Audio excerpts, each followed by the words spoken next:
been a really big inspiration to me with the team that you have. You know, we connected a while ago, I would say probably in the middle of, was it May of 2020? It was the first time that we kind of had connected. And I just really admire what you've done with your team and how you do it all, and you have kids. And I just want to hear from you. I know when did you start your team? Yeah, so I started out of kind of desperation, total burnout moment. I'd had my second kid, my daughter, who's now 6. So Sarah has been on my team since then. So I had Scarlett, I think within a year, I hired Sarah. So it's been a very slow growing team since then. But prior to Sarah, you know, I had a part-time assistant that I shared with another agent, which was amazing. And obviously, you know, took a lot off my plate when I had my first kiddo. So yeah, ever since I would say 2016, it's been slow growing, which is the way that I personally like it. And we've stayed intentionally small, but you know, things are changing in 2022. So we'll see. Oh yeah? We'll see. Mine's been really organic growth, like less recruiting, you know, like they talk about a lot at Tom Ferry of how to recruit, how to, you know, bring in new agents, how long do you expect them each to stay? Like that hasn't been how I've grown my team, but you know. Right. That makes sense. I feel we've been pretty organic as well. We had recently, we like actually looked for an agent and found one. But other than that, it's been very kind of organic, connecting people with people and finding, you know, kind of like the right fit. Do you, what position would you say is the best place to start with a team? Like what do you think you thought that having that part-time assistant was the first hire, first hire? So for me, absolutely hiring an amazing assistant, I think is the first, if you don't already have one. And then secondly, I thought the addition of a buyer's agent like changed my world. You know, that was, it was a lifestyle choice for me. Like I just really did want to be around for my children, and I did hire another mom so we can really work with each other on that and understand like how hard it is to do all of this and be doing the breastfeeding and the, you know, the diaper bags and the nanny trade-offs and, you know, all of those things. So for me, amazing assistant and/or transaction coordinator probably would be first, and then second, buyer's agent. I did after that end up hiring an operations manager. From that, she actually transitioned into our listing manager. So then we've since hired another operations manager to fill that role as she moved into more of a listing agent, listing manager. So that's how my team has evolved. And then I hired another amazing gal named Haley, and she was supposed to be my assistant. And now she's like a rock star agent. So you just never know how things are going to work out. So yeah. I agree. You do never know how things are going to work out. I completely agree. And it sounds like you have some infrastructure that you could probably have a couple more agents in your team.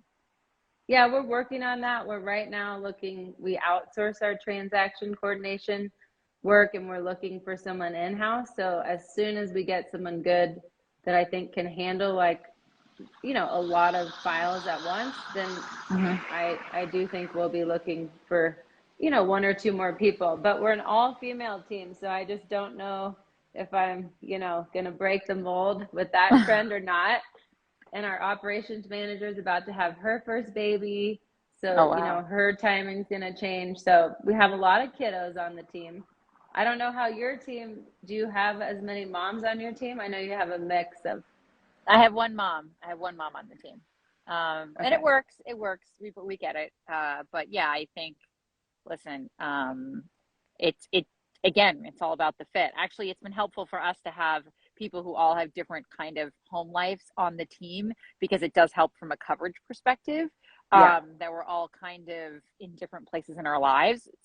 Because also, even from a vacation perspective, from a holiday perspective, like people are observing all the different holidays. I mean, like we're very diverse, which I'm really proud of.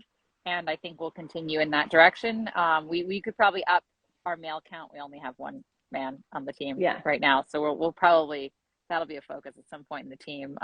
But only the right men. Okay. Only the I right know. men. I know. Sorry. I would love to have the right man on the team, but I Nick know is, that we have Nick. Nick is our right man. He is the right yeah. man. He's really great. He's great. And my husband does some stuff every once in a while as well. So I guess technically, but he's part of home team, all teams. Right. He's a team player in general. Right.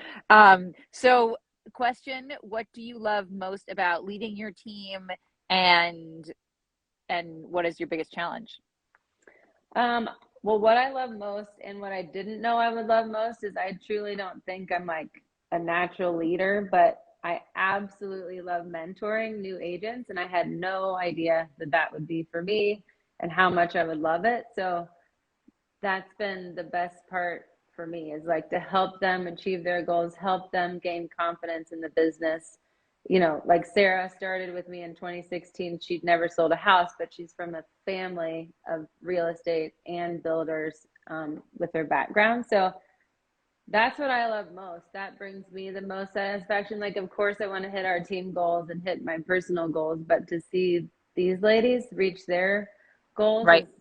is so rewarding for me. And I didn't know that I'd even like it. So that's been a really cool.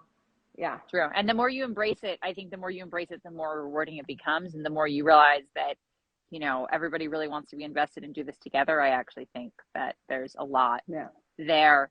And I think that's where the longevity of the team probably is as well. I mean, yeah, well, live it up, because, things do change, life circumstances. Well, what do you feel like is your biggest challenge right now for your team? I think the biggest challenge is finding the right support for the whole team and all the personalities on the team. So we have an amazing operations manager, like I said, but we really need in-house transaction manager. And that has been very difficult for us to find the right personality that works well with everyone on the team, because we're all very different, which I love. Right. And I think we can, please more clients and work with a wider variety. So that's been our biggest challenge, is finding the right support staff, to help us all grow and reach our goals. So I don't know. Good luck. If you find good people, you got to hang on to them. I know. Well, that's what I think. I think holding on to the right people is the most important thing. And I think that there's also, of course, a point when people grow out of a position or grow out of a situation and they need to move on for whatever reason that is. Well, I guess for your team in the future, you're saying maybe you'll grow a little bit. Do you have any other plans for your future of your team? No, I just want, like I said, the culture fit is the absolute most important thing to me. So I don't want to rush into anything, with my coaching. Oh, are the kiddos there? This is the birthday girl. Hi, who is really insistent on being part of everything I'm doing today. So we're in the middle. Okay, I'll be in there in a minute. But this is what being a mom is like. Yeah. I know. I had my husband take my kids to breakfast, because otherwise they'd be pounding on the door, screaming and yelling. So anyways, but we'll see what happens. I'm open to growth. I haven't been for the past couple of years, and I think 2022 might be the year, but again, it has to be the right fit. Otherwise, I just don't want to grow. That's not my style. And I want to be able to be available for the mentoring, really available, not just spreading it so thin. So that's about it. Well, I'm glad we did this. I love hearing about what you're doing, because I love watching everything you're doing. I love your Instagram. It looks like I'm going to be connecting with your team on a couple of things, which is really exciting. Yeah, and you're an inspiration. I mean, listen, when we met, I was on a team. I didn't have an assistant, and it was, let's just say you were a big inspiration for me. So, well, I'm glad you just did it. And that's what I really admire about you, is you called me one day, you're like, tell me about Tom Ferry coaching. I'm building a team. And next thing you know, you're like, well, I already hired this person, and this person, and I'm off to the races. And you just do it. And that's what I think a lot of people can get from this, is just, you got to rip off the Band-Aid and do it. And it's not going to be perfect, but you've already grown exponentially, and it's really cool to see. So while you're vacationing in Switzerland, even better. Yeah, exactly. I went inside, and if I take myself off mute for too long, you can hear people killing each other in the background. But that's part of vacation, Yep. apparently, is fighting the whole way. Oh, yeah. Well, cool. Well, it's been so fun to see you grow your team. And, you know, you can always reach out and, you know, any and Keep all bouncing questions. ideas off of you. Yeah. Yeah, exactly. Cool. All right. Well, enjoy. It's time. It's your day is starting and my day is ending. Mine's starting. Yours is ending. Yeah. All right. Enjoy that opera. Thank you. Talk to you soon. Mary.